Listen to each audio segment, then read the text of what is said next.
Friend, स्वागत है आपका अपने चैनल लास्ट क्लास में। आज के इस वीडियो में जैव प्रक्रम के काफी महत्वपूर्ण 40 ऑब्जेक्टिव प्रश्न हम आपको बताएंगे। और ये जो 40 ऑब्जेक्टिव प्रश्न है ये बोर्ड परीक्षाओं में बार बार पूछे जाते हैं, तो एक भी प्रश्न प्लीज आप लोग स्किप मत कीजिएगा। वीडियो को प्लीज आप लोग शुरू से लेके अंत तक देखिएगा। और इस 40 ऑब्जेक्टिव प्रश्न में से जो भी प्रश्न आपको याद ना हो तो उसे आप लोग नोटबुक पे लिख के जरूर याद कर लीजिएगा। चैनल को अभी तक आप सब्सक्राइब नहीं किए हैं तो चैनल को सब्सक्राइब कर लीजिएगा। और सब्सक्राइब करने के बाद एक बेल आइकन आता है, तो बेल आइकन को भी दबा के आपको ऑल पे कर लेना है, ताकि जब भी क्लास हो तो आपके पास नोटिफिकेशन पहुंचता रहे। और जितना भी हम आपको ऑब्जेक्टिव प्रश्न बताएंगे वो एनसीईआरटी पैटर्न पर ही बताएंगे, तो वीडियो को आप लोग शुरू से लेके अंत तक जरूर देखिएगा। आइए शुरू करते हैं पहले नंबर प्रश्न से। पहला नंबर प्रश्न की हरे पौधों में भोजन बनने की प्रक्रिया को क्या कहते हैं। काफी महत्वपूर्ण प्रश्न है और ये प्रश्न बोर्ड परीक्षा में बहुत बार पूछा गया है कि हरे पौधों में भोजन बनने की प्रक्रिया को क्या कहते हैं। ए ऑप्शन है प्रकाश संश्लेषण, बी ऑप्शन है पर्णहरित, सी ऑप्शन है जैविक क्रिया, डी ऑप्शन है श्वसन। तो हरे पौधों में भोजन बनने की प्रक्रिया को क्या कहते हैं, तो प्रकाश संश्लेषण कहते हैं। इसे आपको याद रखना है।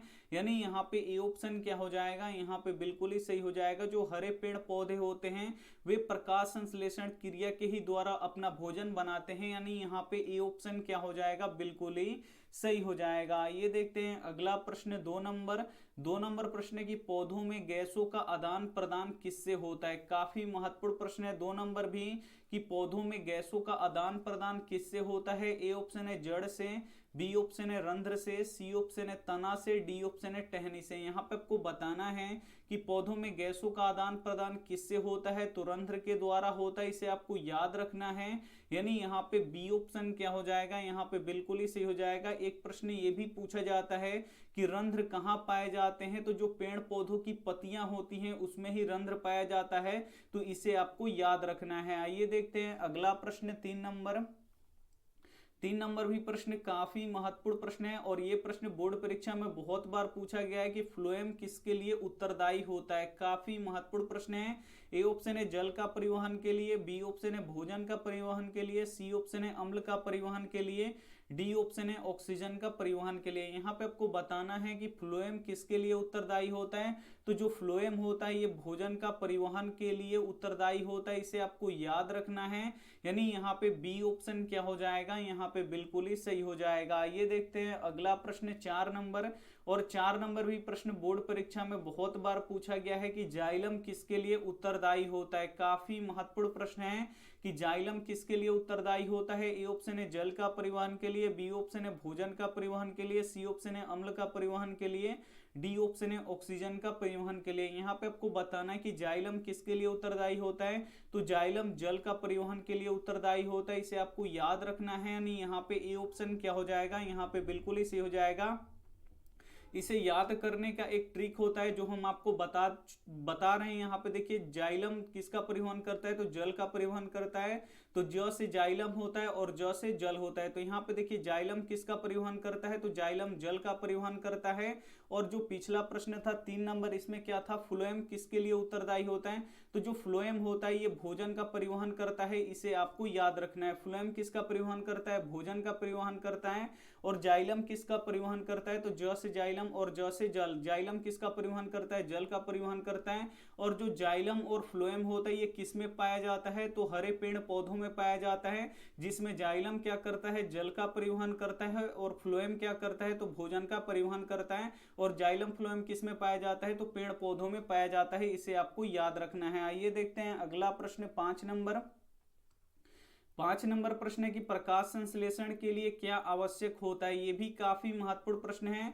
ए ऑप्शन है क्लोरोफिल, बी ऑप्शन है कार्बन डाइऑक्साइड, सी ऑप्शन है सूर्य का प्रकाश, डी ऑप्शन है ये सभी। प्रकाश संश्लेषण की क्रिया के ही द्वारा जो हरे पेड़ पौधे होते हैं वे अपना भोजन बनाते हैं। और प्रकाश संश्लेषण की क्रिया में जो हरे पेड़ पौधे होते हैं वो क्या क्या यूज करते हैं, यानी क्या क्या प्रयोग करते हैं।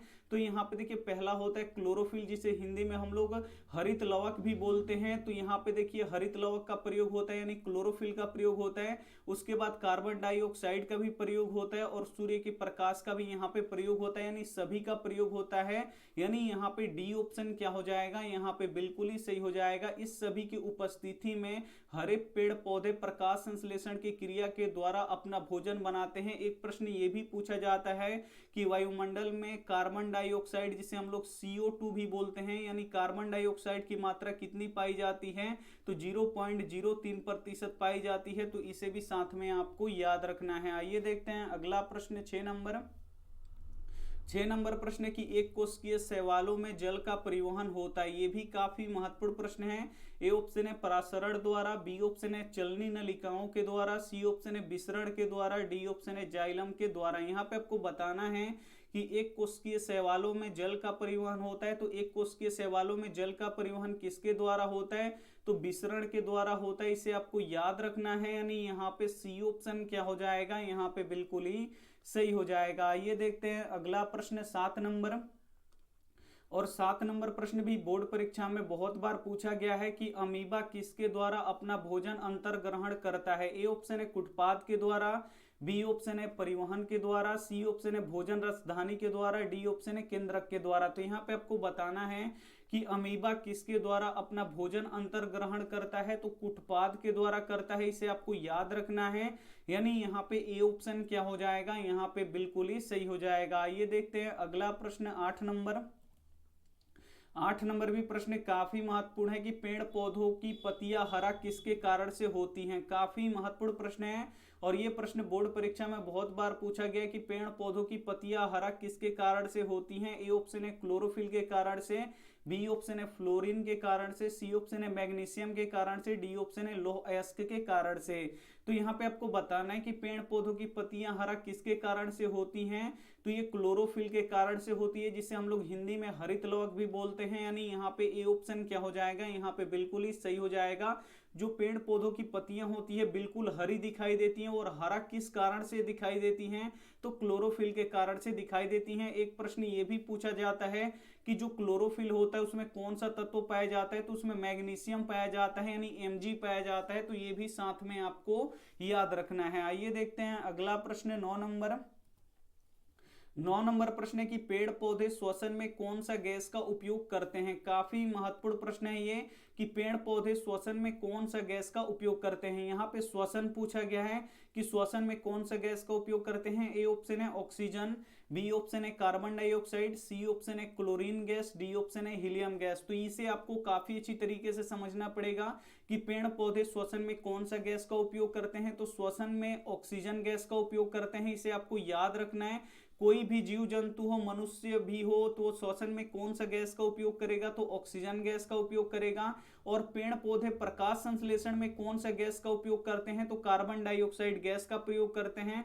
तो इन दोनों को आपको काफी अच्छी तरीके से याद रखना होगा, और दोनों ही प्रश्न बोर्ड परीक्षाओं में बहुत बार पूछा जाता है कि पेड़ पौधे श्वसन में कौन सा गैस का उपयोग करते हैं। तो जो पेड़ पौधे श्वसन करते हैं तो वो ऑक्सीजन गैस का उपयोग करते हैं, और पेड़ पौधे प्रकाश संश्लेषण में कौन सा गैस का उपयोग करते हैं, तो कार्बन डाइऑक्साइड गैस यानी CO2 गैस का उपयोग करते हैं। तो ये दोनों आपको यहाँ पे याद रखना होगा। आइए देखते हैं अगला प्रश्न 10 नंबर। 10 नंबर प्रश्न है कि मनुष्यों में सांस लेने और छोड़ने की प्रक्रिया को क्या कहते हैं। ये भी काफी महत्वपूर्ण प्रश्न है। ए ऑप्शन है श्वसन, बी ऑप्शन है श्वासोश्वास, सी ऑप्शन है निश्वास, डी ऑप्शन है इनमें से कोई नहीं। यहाँ पे आपको बताना है कि मनुष्यों में सांस लेने और छोड़ने की प्रक्रिया को क्या कहते हैं, तो श्वासोश्वास कहते हैं। इसे आपको याद रखना है, यानी यहाँ पे बी ऑप्शन क्या हो जाएगा, बिल्कुल ही सही हो जाएगा। आइए देखते हैं अगला प्रश्न 11 नंबर।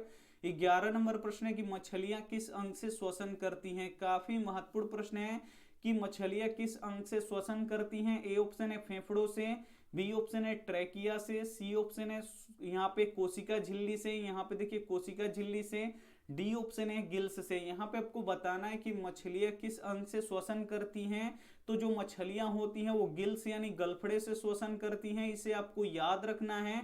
यानी यहाँ पे डी ऑप्शन क्या हो जाएगा, यहाँ पे बिल्कुल ही सही हो जाएगा। और ये भी प्रश्न बोर्ड परीक्षा में बहुत बार पूछा गया है। और जो मनुष्य होते हैं वो फेफड़ों से श्वसन करते हैं, तो ये भी साथ में आपको याद रखना है। आइए देखते हैं अगला प्रश्न 12 नंबर।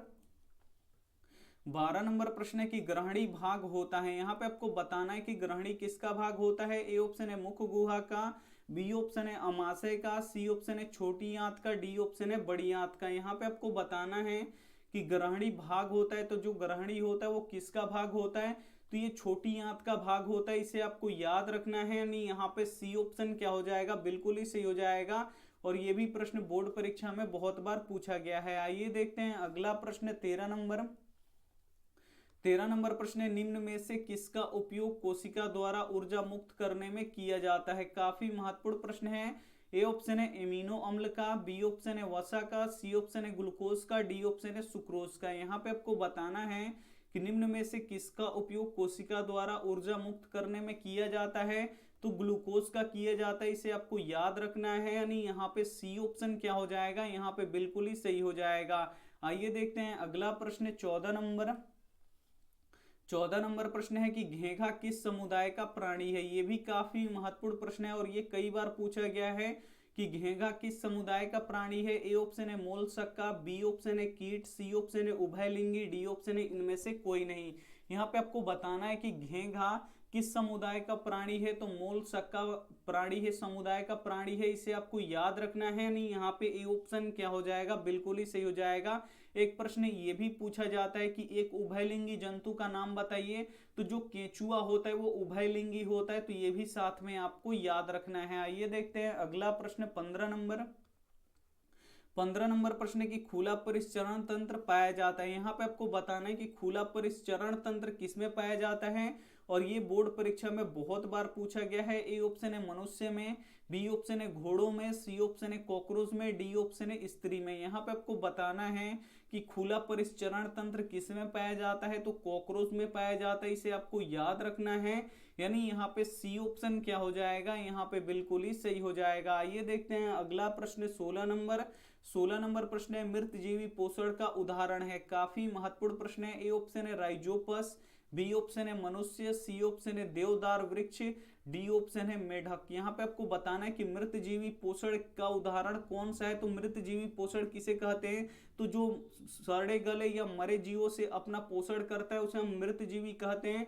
और मृत जीवी पोषण का उदाहरण कौन सा है, तो राइजोपस है। इसे आपको याद रखना है, ये भी कई बार पूछा गया है, यानी यहाँ पे ए ऑप्शन क्या हो जाएगा, बिल्कुल ही सही हो जाएगा। ये देखते हैं अगला प्रश्न 17 नंबर भी प्रश्न काफी महत्वपूर्ण है कि इथाइल एल्कोहल किस प्रकार के श्वसन में बनता है। ए ऑप्शन है वायवीय श्वसन में, बी ऑप्शन है अवायवीय श्वसन में, सी ऑप्शन है दोनों में, डी ऑप्शन है इनमें से कोई नहीं। यहाँ पे आपको बताना है कि इथाइल एल्कोहल किस प्रकार के श्वसन से बनता है, किस प्रकार के श्वसन में बनता है, तो अवायवीय श्वसन में बनता है। इसे आपको याद रखना है, यानी यहाँ पे बी ऑप्शन क्या हो जाएगा, बिल्कुल ही सही हो जाएगा। और अवायवीय श्वसन किसे कहते हैं, तो वैसा श्वसन जिसमें ऑक्सीजन का उपयोग न हो, यानी ऑक्सीजन के अनुपस्थिति में ये जो श्वसन होता है उसे अवायवीय श्वसन कहते हैं। और वायवीय श्वसन किसे कहते हैं, तो जो ऑक्सीजन की उपस्थिति में जो श्वसन होता है उसे वायवीय श्वसन कहते हैं। और जो ऑक्सीजन के अनुपस्थिति में होता है, जिसमें ऑक्सीजन का उपयोग नहीं किया जाता है, उसे अवायवीय श्वसन कहते हैं।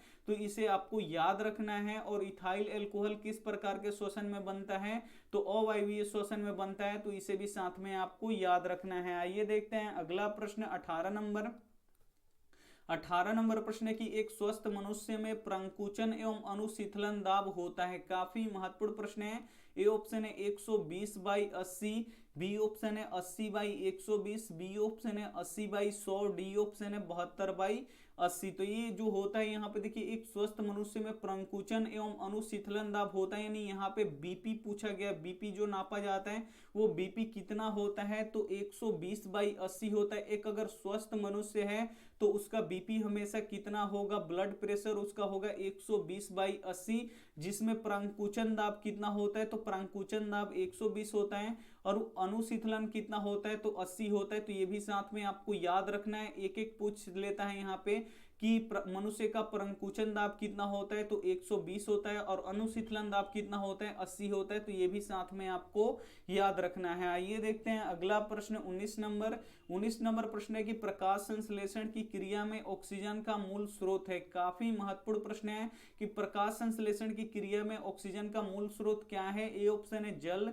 बी ऑप्शन है सौर ऊर्जा, सी ऑप्शन है पर्णहरित, डी ऑप्शन है इनमें से कोई नहीं। यहाँ पे देखिए, जो प्रकाश संश्लेषण की क्रिया होता है तो उसमें बहुत ही ज्यादा मात्रा में ऑक्सीजन का उत्सर्जन होता है, यानी ऑक्सीजन निकलता है। तो जो ऑक्सीजन निकलता है वो कहाँ से निकलता है, तो तो वो जल से अलग होकर निकलता है, यानी यहाँ पे ए ऑप्शन क्या हो जाएगा, यहाँ पे बिल्कुल ही सही हो जाएगा H2O। जल का जो फॉर्मूला होता है वो H2O होता है और जल से ही जो ऑक्सीजन होता है वो बाहर निकलता है प्रकाश संश्लेषण की क्रिया में, यानी यहाँ पे ए ऑप्शन क्या हो जाएगा, बिल्कुल ही सही हो जाएगा। आइए देखते हैं अगला प्रश्न 20 नंबर प्रश्न है कि मैग्नीशियम पाया जाता है। यहाँ पे आपको बताना है कि मैग्नीशियम किस में पाया जाता है। ए ऑप्शन है क्लोरोफिल में, बी ऑप्शन है लाल रक्त में, सी ऑप्शन है वर्णी लवक में, डी ऑप्शन है श्वेत रक्त में। यहाँ पे आपको बताना है कि मैग्नीशियम पाया जाता है। तो मैग्नीशियम किस में पाया जाता है, तो हम आपको बता चुके हैं कि जो मैग्नीशियम होता है ये क्लोरोफिल में पाया जाता है, यानी यहाँ पे ए ऑप्शन क्या हो जाएगा, यहाँ पे बिल्कुल ही सही हो जाएगा। और क्लोरोफिल के कारण ही जो पेड़ पौधों की पत्तियां होती हैं वो हरी दिखाई देती हैं, तो ये भी साथ में आपको याद रखना है। आइए देखते हैं अगला प्रश्न 21 नंबर प्रश्न है कि फूल में नर प्रजनन अंग होता है। काफी महत्वपूर्ण प्रश्न है। यहाँ पे आपको बताना है कि फूल में नर प्रजनन अंग होता है। ए ऑप्शन है पुंकेसर, बी ऑप्शन है अंडाशय, सी ऑप्शन है वर्तिकाग्र, डी ऑप्शन है वर्तिका। यहाँ पे आपको बताना है कि फूल में नर प्रजनन अंग होता है। तो फूल में नर प्रजनन अंग क्या होता है, तो पुंकेसर होता है, इसे आपको याद रखना है। यानी यहाँ पे ए ऑप्शन क्या हो जाएगा, यहाँ पे बिल्कुल ही सही हो जाएगा। ये देखते हैं अगला प्रश्न 22 नंबर प्रश्न है कि अंडाणु का निषेचन कहाँ होता है। ये भी काफी महत्वपूर्ण प्रश्न है। ए ऑप्शन है योनि में, बी ऑप्शन है गर्भाशय में, सी ऑप्शन है फेलोपियन नलिका में, डी ऑप्शन है अंडाशय में। यहाँ पे आपको बताना है कि अंडाणु का निषेचन कहाँ होता है। तो अंडाणु का निषेचन कहाँ होता है, तो फेलोपियन नलिकाओं में होता है, इसे आपको याद रखना है। काफी महत्वपूर्ण प्रश्न है। यानी यहाँ पे सी ऑप्शन क्या हो जाएगा, यहाँ पे बिल्कुल ही सही हो जाएगा। जो स्त्रियां होती हैं उसमें अंडाणु पाया जाता है और अंडाणु की संख्या कितना होता है, 2 होता है, इसे आपको याद रखना है। और अंडाणु का निषेचन कहाँ होता है, तो फेलोपियन नलिका में होता है, तो ये भी साथ में आपको याद रखना है। आइए देखते हैं अगला प्रश्न 23 नंबर प्रश्न है कि द्विखंडन होता है। यहाँ पे आपको बताना है कि द्विखंडन किस में होता है। ए ऑप्शन है अमीबा में, बी ऑप्शन है पैरामीशियम में, सी ऑप्शन है केंचुआ में, डी ऑप्शन है मछली में। यहाँ पे आपको बताना है कि द्विखंडन किस में होता है, तो द्विखंडन अमीबा में होता है, इसे आपको याद रखना है। यानी यहाँ पे ए ऑप्शन क्या हो जाएगा, यहाँ पे बिल्कुल ही सही हो जाएगा। जो अमीबा होता है ये एक कोशिकीय जीव होता है और जो अमीबा होता है इसमें द्विखंडन होता है, इसे आपको याद रखना है। यानी यहाँ पे ए ऑप्शन क्या हो जाएगा, बिल्कुल ही सही हो जाएगा। ये देखते हैं अगला प्रश्न 24 नंबर कि वृक्क के रचनात्मक एवं क्रियात्मक इकाई को क्या कहते हैं। काफी महत्वपूर्ण प्रश्न है और ये प्रश्न बोर्ड परीक्षा में बहुत बार पूछा गया है।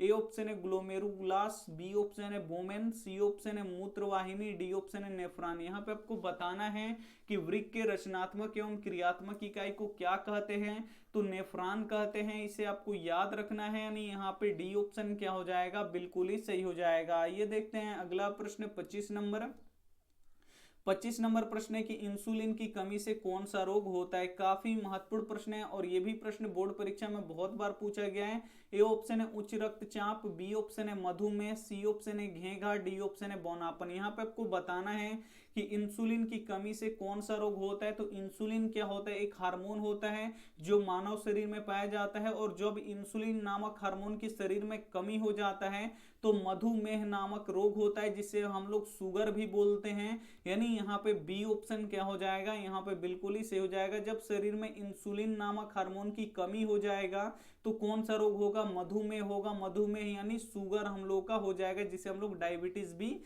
बोलते हैं। यानी यहाँ पे बी ऑप्शन क्या हो जाएगा, बिल्कुल ही सही हो जाएगा। ये देखते हैं अगला प्रश्न 26 नंबर कि लार में कौन सा एंजाइम पाया जाता है। यहाँ पे आपको बताना है कि जो लार होता है उसमें कौन सा एंजाइम पाया जाता है। लार कहाँ पाए जाते हैं, तो हमारे मुंह में पाया जाता है और उस लार में कौन सा एंजाइम पाया जाता है ये आपको बताना है। ए ऑप्शन है लाइपेज, बी ऑप्शन है गैस्ट्रिन, सी ऑप्शन है टाइलिन, डी ऑप्शन है पेप्सिन। तो यहाँ पे आपको बताना है कि लार में कौन सा एंजाइम पाया जाता है।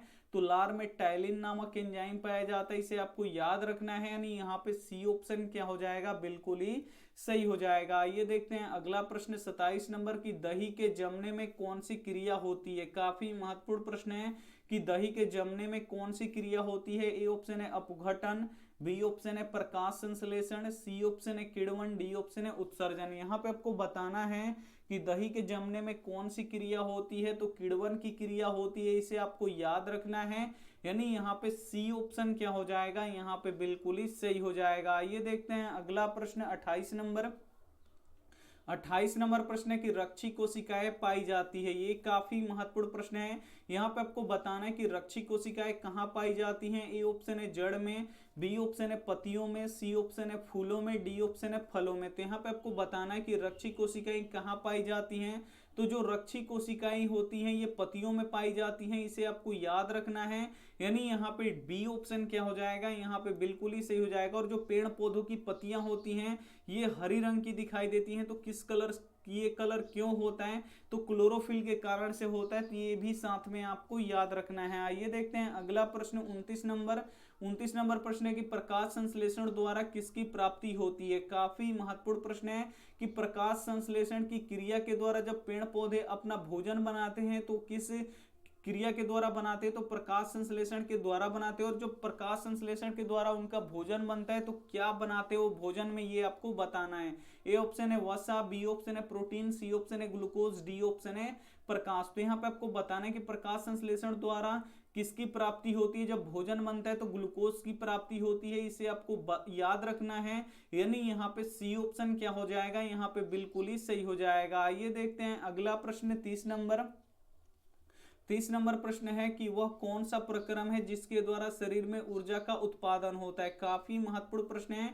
यहाँ पे आपको बताना है कि वो कौन सा प्रक्रम है जिसके द्वारा शरीर में ऊर्जा का उत्पादन होता है। ए ऑप्शन है श्वसन, बी ऑप्शन है पोषण, सी ऑप्शन है उत्सर्जन, डी ऑप्शन है उत्तेजनशीलता। यहाँ पे आपको बताना है कि वो कौन सा प्रक्रम है जिसके द्वारा शरीर में ऊर्जा का उत्पादन होता है। तो श्वसन की क्रिया के द्वारा शरीर में ऊर्जा का उत्पादन होता है, इसे आपको याद रखना है।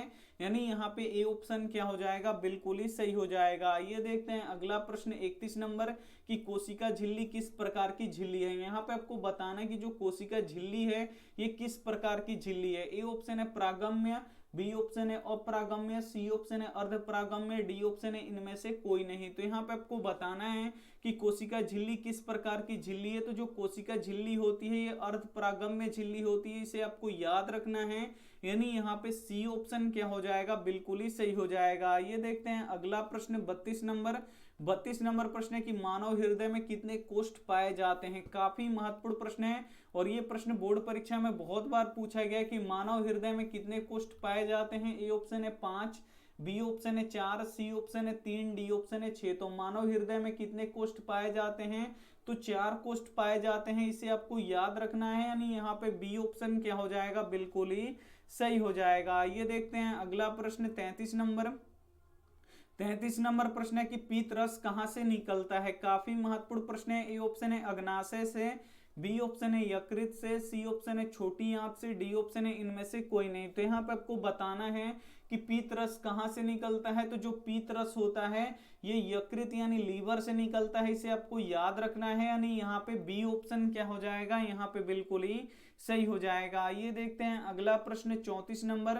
34 नंबर भी प्रश्न काफी महत्वपूर्ण प्रश्न है और ये बोर्ड परीक्षा में बहुत बार पूछा गया कि रक्त किसके कारण से लाल दिखाई देता है। यहाँ पे आपको बताना है कि रक्त किसके कारण से लाल दिखाई देता है। ए ऑप्शन है हीमोग्लोबिन, बी ऑप्शन है प्लेटलेट, सी ऑप्शन है प्लाज्मा, डी ऑप्शन है लसिका। यहाँ पे आपको बताना है कि रक्त किसके कारण से लाल दिखाई देता है। तो जो रक्त होता है, जो खून होता है, वो किसके कारण से लाल दिखाई देता है, तो हीमोग्लोबिन के कारण से लाल दिखाई देता है, इसे आपको याद रखना है। यानी यहाँ पे ए ऑप्शन क्या हो जाएगा, बिल्कुल ही सही हो जाएगा। ये देखते हैं अगला प्रश्न 35 नंबर कि रक्त का थक्का किस अवयव के द्वारा बनता है। यहाँ पे आपको बताना है कि रक्त का थक्का किस अवयव के द्वारा बनता है।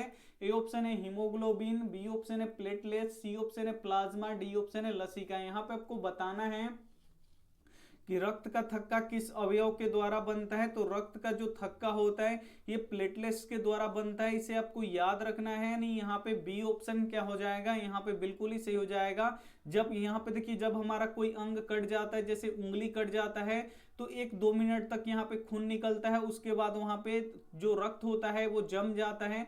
तो रक्त जो जमता है यानी जो थक्का बनता है वो किसके कारण से बनता है, तो प्लेटलेट्स के कारण से बनता है। प्लेटलेट्स वहां पे जाके रक्त का थक्का बना देता है ताकि वहां से खून और अधिक ना निकले। तो ये कौन बनाता है, तो प्लेटलेट्स बनाता है। तो इसे भी साथ में आपको याद रखना है। ये देखते हैं अगला प्रश्न 36 नंबर प्रश्न है कि कवक में पोषण की कौन सी विधि पाई जाती है। ए ऑप्शन है मृतजीवी, बी ऑप्शन है समभोजी, सी ऑप्शन है स्वपोषी, डी ऑप्शन है विषमपोषी। यहाँ पे आपको बताना है कि कवक में पोषण की कौन सी विधि पाई जाती है, तो मृतजीवी पोषण पाया जाता है, इसे आपको याद रखना है। नहीं, यहाँ पे ए ऑप्शन क्या हो जाएगा, बिल्कुल ही सही हो जाएगा। ये देखते हैं अगला प्रश्न 37 नंबर कि हरे पौधों में कौन सा पोषण होता है। काफी महत्वपूर्ण प्रश्न है कि हरे पौधों में कौन सा पोषण होता है। ए ऑप्शन है मृतजीवी, बी ऑप्शन है समभोजी, सी ऑप्शन है स्वपोषी, डी ऑप्शन है विषमपोषी। जो हरे पौधे होते हैं वे अपना भोजन स्वयं बनाते हैं, तो उसे हम लोग क्या कहते हैं, तो उसे हम लोग स्वपोषी कहते हैं। तो जो भी भोजन अपना स्वयं बनाता है उसे स्वपोषी कहते हैं। यानी यहाँ पे सी ऑप्शन क्या हो जाएगा, यहाँ पे बिल्कुल ही सही हो जाएगा। और हरे पौधे भी अपना भोजन स्वयं बनाते हैं, इसीलिए जो हरे पौधे में पोषण होता है वो कौन सा पोषण होता है, तो स्वपोषी पोषण होता है। यानी यहाँ पे सी ऑप्शन क्या हो जाएगा, बिल्कुल ही सही हो जाएगा। ये देखते हैं अगला प्रश्न 38 नंबर कि मछलियां किससे श्वसन करती हैं। तो जो मछलियां होती है वो गिल से यानी गलफड़े से श्वसन करती हैं। यानी यहाँ पे डी ऑप्शन क्या हो जाएगा, बिल्कुल ही सही हो जाएगा। ये देखते हैं अगला प्रश्न 39 नंबर कि पेड़ पौधों में प्रकाश संश्लेषण के द्वारा प्राप्त होता है। तो पेड़ पौधों में प्रकाश संश्लेषण के द्वारा क्या प्राप्त होता है, तो ग्लूकोज प्राप्त होता है, इसे आपको याद रखना है। यानी यहाँ पे सी ऑप्शन क्या हो जाएगा, यहाँ पे बिल्कुल ही सही हो जाएगा। ये देखते हैं अगला प्रश्न 40 नंबर, और 40 नंबर भी प्रश्न कई बार बोर्ड परीक्षाओं में पूछा गया कि निम्न में से एक उभयलिंगी जंतु है। इसमें से आपको बताना है कि कौन एक उभयलिंगी जंतु है। ए ऑप्शन है केंचुआ, बी ऑप्शन है कुत्ता, सी ऑप्शन है बकरी, डी ऑप्शन है शेर। तो निम्न में से कौन एक उभयलिंगी जंतु है, तो जो केंचुआ होता है ये एक उभयलिंगी जंतु होता है, इसे आपको याद रखना है। काफी महत्वपूर्ण प्रश्न है। यानी यहाँ पे ए ऑप्शन क्या हो जाएगा, यहाँ पे बिल्कुल ही सही हो जाएगा। हम आपको यहाँ पे 40 काफी महत्वपूर्ण ऑब्जेक्टिव प्रश्न हम आपको बता चुके हैं। तो इसमें से जो भी प्रश्न आपको याद नहीं होगा तो उसे आप लोग याद कर लीजिएगा। ये सभी प्रश्न बोर्ड एग्जाम के लिए काफी महत्वपूर्ण है। और ये रहा आपके लिए होमवर्क प्रश्न। इसका जवाब आपको कमेंट बॉक्स में देना है कि एक वयस्क मनुष्य के कितने दांत होते हैं। ए ऑप्शन है 28, बी ऑप्शन है 30, सी ऑप्शन है 32, डी ऑप्शन है 34। यहाँ पे आपको बताना है कि एक वयस्क मनुष्य के कितने दांत होते हैं। तो आपको ए बी सी ऐसे ऑप्शन नहीं भेजना है कि एच डब्ल्यू का आंसर बी होगा, ए होगा। आपको ऐसे लिखना है कि एच डब्ल्यू का आंसर अगर 28 सही है तो पूरा 28 लिखना है, 30 सही है तो पूरा 30 लिखिए, 32 सही है तो 32 लिखिए, 34 सही है तो पूरा 34 लिखिए। ऐसे आप लोग लिख के भेजिएगा।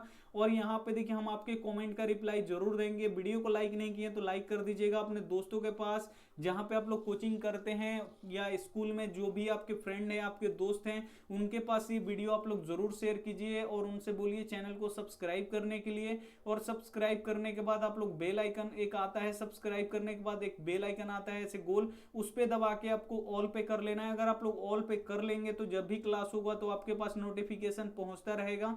Thank you for watching. मिलते हैं अगली वीडियो में, तब तक अपना ध्यान रखिए, मन लगा के पढ़ाई कीजिए। Take care and bye.